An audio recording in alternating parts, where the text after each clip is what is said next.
मीठ हा शब्द ऐकताच डोळ्यासमोर येतो तो उच्च रक्तदाब आणि हृदयासाठी असलेला धोका. अनेक जण मिठाला आहारातील सर्वात मोठा खलनायक मानतात, पण खरं सांगायचं तर मीठ एवढं वाईट आहे का? कल्पना करा, मीठ हे तुमच्या शरीरासाठी एक वायरमन आहे. प्रत्येक पेशीला संदेश पोहोचवणं, मेंदू आणि स्नायूंना योग्यरित्या काम करायला लावणं आणि शरीरातील पाण्याची पातळी संतुलित ठेवणं हे सगळं काम मीठ करतं. मिठाशिवाय तुमचं शरीर कोमात जाऊ शकतं. मग सगळेजण मीठ कमी करा असं का बरं सांगतात? समस्या मिठात नाही तर या पुढील 3 गोष्टींमध्ये आहे. प्रक्रिया केलेले पदार्थ, चिप्स, पॅकेज स्नॅक्स यात गरजेपेक्षा कितीतरी जास्त हिडन सोडियम असते. ते खाताना आपल्याला कळत नाही, पण ते तुमच्या रक्तवाहिन्यांवर ताण निश्चित निर्माण करते. दुसरं, पोटॅशियमचा अभाव. मीठ आणि पोटॅशियम या 2 इलेक्ट्रोलाइट्सचा शरीरात समतोल असणं आवश्यक आहे, पण तुम्ही पुरेशी फळं आणि भाज्या खात नसाल तर पोटॅशियम कमी पडतं आणि केवळ सोडियम वाढल्यामुळे रक्तदाबाची समस्या सुरू होते. आणि तिसरी गोष्ट आहे ती म्हणजे रिफाईन मीठ. बाजारात मिळणारे बहुतांश मीठ हे खूप जास्त प्रक्रिया केलेलं असतं.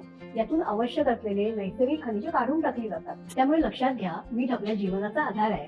एका निरोगी व्यक्तीसाठी दिवसाला मिठाचं प्रमाण हे साधारण 5 ग्रॅमपेक्षा कमी असावं. त्यामुळे स्वयंपाकघरातील मीठ पूर्णपणे बंद करण्याऐवजी प्रक्रिया केलेले पदार्थ खाणं टाळा. तुमच्या आहारात केळी, रताळी आणि पालेभाज्यांसारखे पोटॅशियम युक्त नैसर्गिक पदार्थ वाढवा, म्हणजे सोडियम आणि पोटॅशियम यांचा समतोल राखला जाईल. तुमच्या जीवनशैलीत बदल करून आजारांचा प्रतिबंध करण्यासाठी मला आजच संपर्क करा.